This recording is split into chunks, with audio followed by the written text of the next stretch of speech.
তোর মতো বেয়াদব মেয়ের সাথে আমি আর সংসার করতে চাই না, তোরে আজকে আমি ডিভোর্স দেব। এই তুই আমাকে কি ডিভোর্স দিবি? বিশ্বাস করো ওরা যা বলছে সব মিথ্যা কথা। বেয়াদব মেয়ে, ওরা মিথ্যা কথা বলতেছে না। তো ময়লা হয়েছে, বাপরে বাপ, কত কাম পড়ে রয়েছে। রে মুছা, ঘর মোছা লাগবো, বাথরুম পরিষ্কার করা লাগবো, যত কাম সব আমার দিয়েই করা।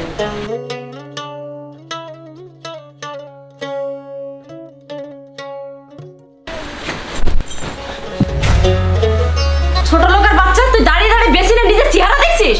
হ্যাঁ, কাজগুলোকে তোর বাবা এসে করবে। তোর কতগুলো কাজ পড়েছে তুই জানিস? তোর টয়লেট পরিষ্কার করা রাখবে, কিচেনে থালা বাসন রাখা আছে সেগুলো পরিষ্কার করা রাখবে, ঘর মোছা লাগবে, এগুলো কি তোর বাবা এসে করবে নাকি? আর কি সুন্দর নবাব দাদা আমার আয়নায় চেহারা দেখতেছে। ম্যাডাম, কাজ তো আমি সব করতেছি, আস্তে আস্তে সব কাজই তো করতেছি। ম্যাডাম, আমার শরীরটা তো আর ইঞ্জিন না, কাজটা তো আস্তে আস্তে আস্তে সবই করতে দিবেন। ছোট লোকের বাচ্চা একদম চুপ। তোর দিন দিন খুব সাহস বেড়ে যাচ্ছে না? তুই তোর ম্যাডামের মুখে মুখে তর্ক করিস। যেদিন তোকে রাস্তায় বের করে দেবো লাথি দিয়ে, সেই দিন বুঝবি ক্ষুধার কি জ্বালা। ঠিক আছে ম্যাডাম, আমি এখনই করতেছি, সব কাজ করে দিব, সব কাজ করে দিব।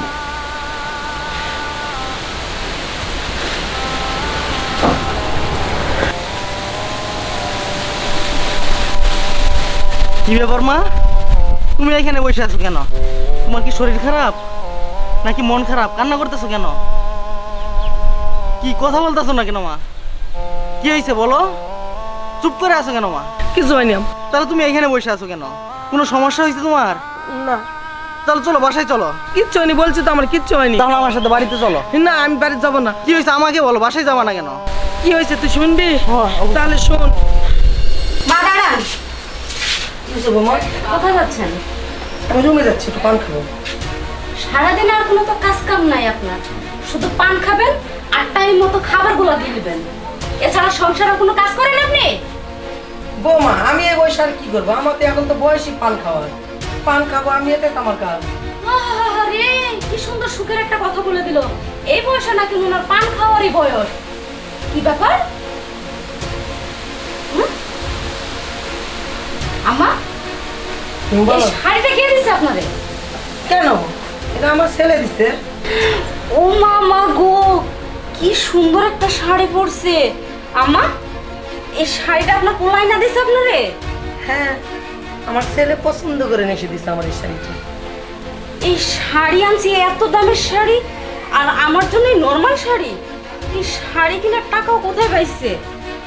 কারণ টাকা তো থাকে আমার কাছে। আমি বুঝি না, এই বয়সেও আপনার রুচি জাগে এরকম শাড়ি পরার।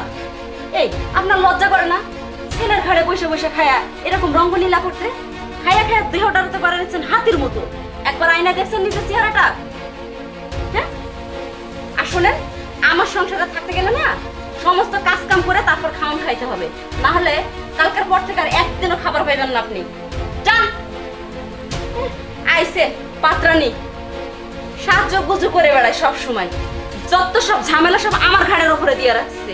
আর আমার এই জামাইটা না আজকে বাসায় আসো, তারপর ওর মজা গুজমু মার লেগা মেলা টাকা দিয়ে শাড়ি নিয়ে আসো না, আজকে আসে নাও তুমি। সবই তো শুনলি, বল এখন আমি কি করে বাড়িতে যাব? ঠিক আছে মা, তুমি আমার সাথে বাড়িতে চলো, আমি ব্যাপারটা দেখতেছি। আসো। তুই এইখানে মনের সুখে মোবাইল টিপতেছিস তাই না? আরে তোমার কি হয়েছে আজকে? তুমি আমার সাথে এরকম ব্যবহার কেন করছো? তোর মতো বিয়াদবের সাথে কি ব্যবহার করব? কি? আমি বেয়াদব? এই তোমার মাথা ঠিক আছে? তুমি তো অন্যান্য দিন অফিস থেকে বাসে এসে আমার সাথে এরকম আচরণ করো না, তাহলে আজকে কেন করছো আমার সাথে? তুই তো মুরব্বীদের সম্মান দিতে জানিস না, তুই আমার মারে কি বলছস? হ্যাঁ, হো, বুঝতে পারছি। আসতে না আসতেই মা কানের ভিতরে বিষ ঢালা দিছে, আর সেই বিষটা তুমি এখন আমার উপরে চড়তেছো না? তোর মতো বিয়াদব মেয়ের সাথে আমি আর সংসার করতে চাই না, তোরে আজকে আমি ডিভোর্স দেব। এই তুই আমাকে কি ডিভোর্স দিবি? আমি নিজেই তো তোকে ডিভোর্স দিয়ে দেবো।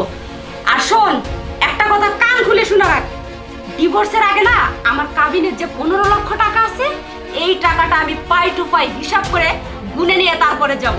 ঠিক আছে, তোর কাবিনের টাকা আমি কিডনি বিক্রি করে হলেও তোর কাবিনের টাকা পরিশোধ করব। হ্যাঁ, আমি ঠিক আছে। এখন এখানে দাঁড়িয়ে আছিস কেন? আমার কাবিনের 15 লক্ষ টাকা কোথায়? টাকাটা দে। বাবা, আপনি আসছেন, খুব ভালো করছেন। আপনার মেয়ে যা শুরু করছে তারা নিয়ে আমি আর সংসার করতে পারতেছি না। সংসার করবো না মানে কি? আপনার মেয়ে আমার মাকে দিনের পর দিন অত্যাচার করে, তার জন্যে আমার কাজের ছেলেটা পর্যন্ত কাজ করতে যাচ্ছে না। সে দীর্ঘদিন যাবৎ আমার বাড়িতে কাজ করে, বহু বছর যাবৎ কাজ করতেছি। ইদানিং ম্যাডামে আমাকে খালাম মারে, বিনা দোষ অনেক অপমান করে। আমার তো ওরাই দিনই মারধর করে, আমার উপর অনেক অত্যাচার করে। আমি তো খালি এই বাড়িতে আছি সাহেবের মুখ দেখে আর খালাম্মার দিকে তাকায়া, না হলে তো আমি কবেই চলে যেতাম। না বাবা, বিশ্বাস করো, ওরা যা বলছে সব মিথ্যা কথা। বেয়াদব মেয়ে, ওরা মিথ্যে কথা বলতেছে না? ওরা মিথ্যে কথা বলতেছে। এই, তোরা কি এই জন্য আমি উচ্চশিক্ষায় শিক্ষিত করেছি? হ্যাঁ, লেখাপড়া করিয়েছি, মানুষের মতো মানুষ করেছি। একটা ভালো ছেলে দেখে তোকে আমি বিয়ে দিয়েছি। ছেলেটা উচ্চ পদে চাকরি করে। আর এই যে শাশুড়ি, আমার বিআইন সাহেবা, আমার বিআইন সাহেবা খুবই সহজ সরল একজন মানুষ। ওনারা গ্রামে থাকে, ওনারা কখনো মিথ্যা কথা বলতে পারে না। আর তুই দিনের পর দিন এভাবে ওনাদেরকে নরক যন্ত্রণায় ভুগিয়েছিস না? হ্যাঁ, থাক, আমার বাড়িতে তোর ঠাঁই নেই, আমি চলে যাচ্ছি। বাবা, বাবা আমি তোমার পায়ে ধরি, আমি তোমার পায়ে ধরে ক্ষমা চাচ্ছি বাবা, আমাকে ক্ষমা করে দাও তুমি। আচ্ছা ঠিক আছে, আমি তাদের কাছেই ক্ষমা চাবো। রাহুল, তুমি আমাকে ক্ষমা করে দাও, এরকম ভুল আমি কখনো করবো না। মা, আমি আপনার সাথে যে অন্যায় অত্যাচার করছি এগুলোর জন্য আমি ক্ষমা চাচ্ছি, আমি এরকম ভুল আর কখনো করবো না। ঠিক আছে বৌমা, তুমি যখন তোমার ভুল বুঝতে পারছো, তোমার প্রতি আমার আর কোনো রাগ নেই। রাজু ভাই, তুমি আমাকে ক্ষমা করে দিও। সি ম্যাডাম, এসব কি কইতাছে? আপনি আমাকে ম্যাডাম, আপনি ভুল করবেন কে? ভুল করতে তো আমি করতে পারি, আপনি আমারে বলবেন, বলে মাফ করে দিয়েন। দেখ ভাই, তুই আমাকে আর ছোট করিস না। আজকে দেখ আমাদের পরিবারে এক হয়ে গেছে, আমরা আজকে সবাই আনন্দ করবো। ঠিক আছে বাবা, খুবই ভালো লাগছে। বৌমা নিয়ে বিয়ান, ধরেন এখন মিষ্টি নেন, Yes, সবাই মিলে আমরা মিষ্টি খাবো। চলেন, খালাম্মা, চলেন। খালাম্মা, রাজু। তাহলে মিষ্টি খামু। হুররে! চল।